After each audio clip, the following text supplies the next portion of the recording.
Harlan Detweiler came into the world on a cold Pennsylvania morning.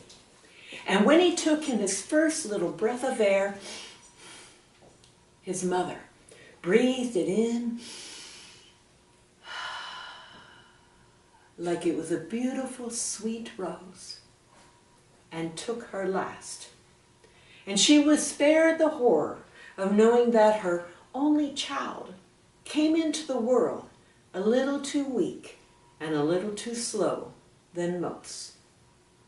Now, Harlan's father didn't know anything about birthing or raising babies, so the first thing he did was to take the preemie and place it in the loving arms of the Burkholder sisters, his cousins.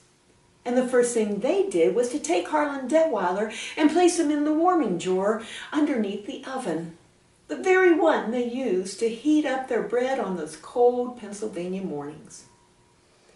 And in those first critical months, Harlan Detweiler thrived.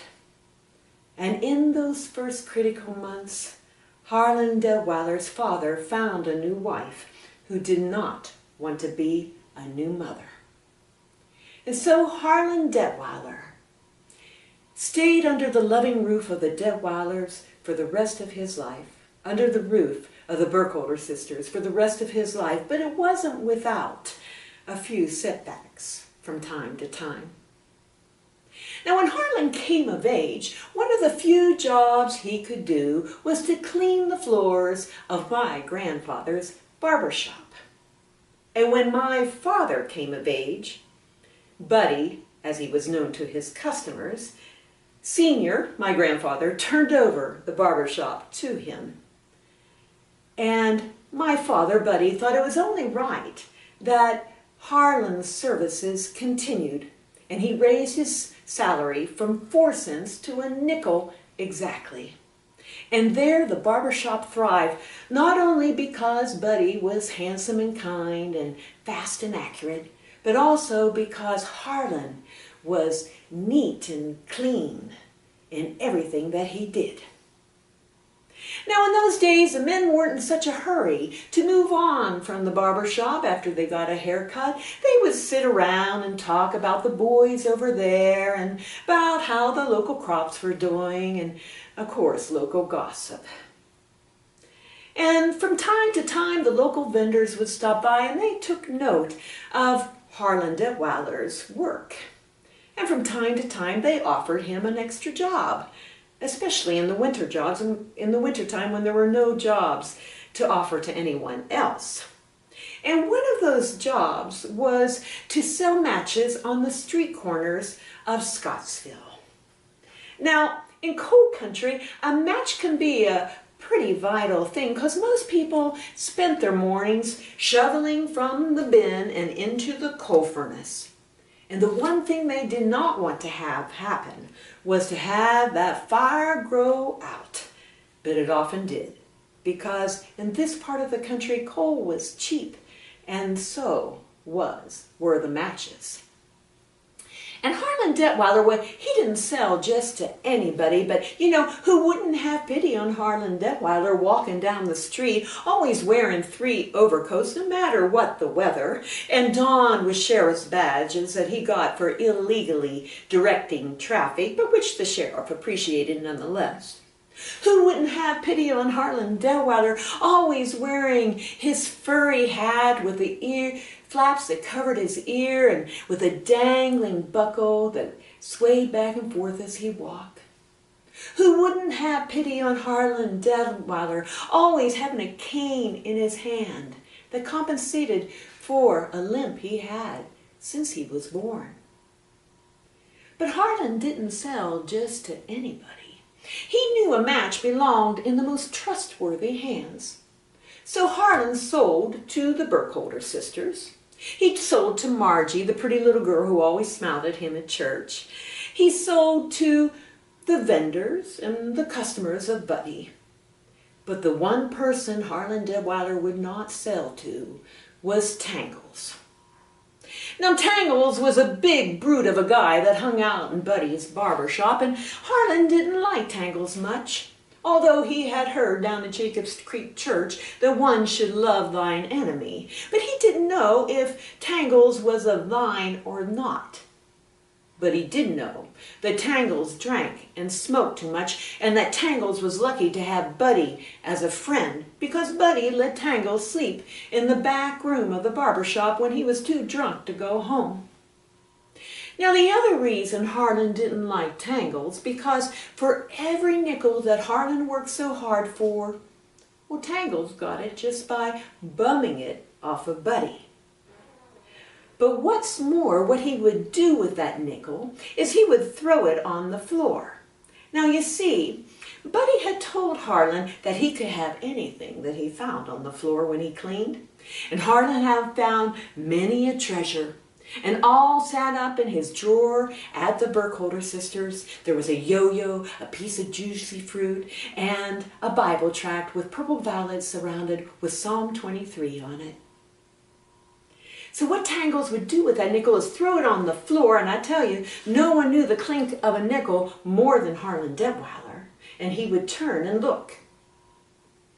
And when Tangles knew that he had Harlan's attention, he would take his thick leather boot and he would stamp on the nickel. Then he would so nonchalantly talk with the customers in the chair, talk to the vendors who were hanging out in the barber shop, talk to the customer getting his hair cut, back to the vendors, back to the customers waiting, building up all kinds of friction underneath his foot. And when he knew Harlan was looking at it hawk-eyed, that's when Tangles would lift his foot and Harlan made a dash for it, always burning the ends of his gnarly fingers on it. Harlan didn't know much, but he knew some money wasn't worth chasing after, and this he had to learn over and over again. Now every evening after the shop was closed, Harlan would take a long walk home, past Rush's cornfield, past Jacob's Creek Church, past a Protestant cemetery. In the summertime, sometimes he would hang out in front of the cornfield just watching the fireflies do their little dance. And in the wintertime, he couldn't get home fast enough. Well, one summer night, Tangles was hanging out in front of the barber shop with his fedora tipped over his head and covering his shifty eyes, twiddling with a toothpick between his gritty teeth, with a pack of Lucky Strikes rolled up in his white t-shirt, having nothing to do but to think about trouble. Well, first Harlan comes out and begins his long walk home, and then Buddy came out, and seeing that Tangles didn't need him that night, or didn't need a place to stay, he locked up and went home to have dinner with his family. Now, when both of them were out of sight, Tangles did double time down to Tartle's restaurant. He grabbed a couple of his hooligan friends, and they made the way down the path that Harlan had taken. And when they got to the part that placed Harlan between them and the Protestant cemetery, Tangles and his hooligan friends jumped on Harlan. And lo and behold, they found in his coat a pack of matches. And they set it on fire. And then they ran off, leaving Harlan to dance through the cemetery like the Scarecrow in the Wizard of Oz. Now, Harlan didn't know much, but he knew if you did something like roll in the grass, especially the dewy grass of summer, that maybe the fire would go out. So there was Harlan Detweiler rolling up and down through the Pennsylvania hilly cemetery, and till he ran over the Detweiler plot. And Harlan knew his mother must have been looking down from heaven at him that day, because that's when the fire went out.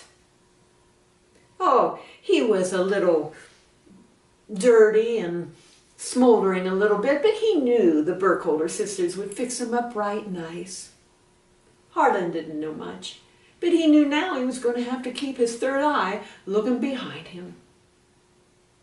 Well, several weeks after this incident, Margie, the pretty little girl that always smiled at Harlan in church, invited him home for dinner with her family. Harlan had always been sweet on Margie, but for Margie and her family, they were just doing the Christian thing. And they made Harlan his favorite roast beef, mashed potatoes, peas, and rice pudding for dessert. After they were finished, Harlan did as he'd been taught by the Burkholder sisters. He wiped off his scruffy chin. He folded up his napkin neatly. He tipped his hat at Margie's parents, and he said to Margie, "See you in church." And Harlan began his long walk home. Now, as he was approaching Pittsburgh Street, Harlan smelled something that he feared the most. And as he rounded the corner, his heart began to beat like a Pennsylvania hummingbird, because he saw coming up from Buddy's barber shop a plume of smoke, and Harlan knew inside was probably a very drunk Tangles. And just for a minute, Harlan wondered if he should just keep on walking. And then Harlan remembered this is how Buddy fed his family. And he remembered just that morning at Jacobs Creek Church, the preacher again had talked about how one should love thine enemies, and he also remembered the little Bible tract up in his drawer. So Harlan Detweiler raised his cane like a warrior's sword, smacked down on the lock, and the lock just opened, and Harlan went in. Now Harlan had never been in a fire in a closed quarters, and it was as thick as a pea soup that the Burkholders made in the wintertime. But Harlan did not take off his coat, even though it was hotter than Hades. But he did take off his furry hat. He placed it over his nose and he buckled it in the back. Then Harlan Detweiler got down on all fours and, using his cane as a divining rod, began to make his way across the floor that he knew all so well. And when he got to the part that he thought might be the door to the back room, he reached out and began to prod.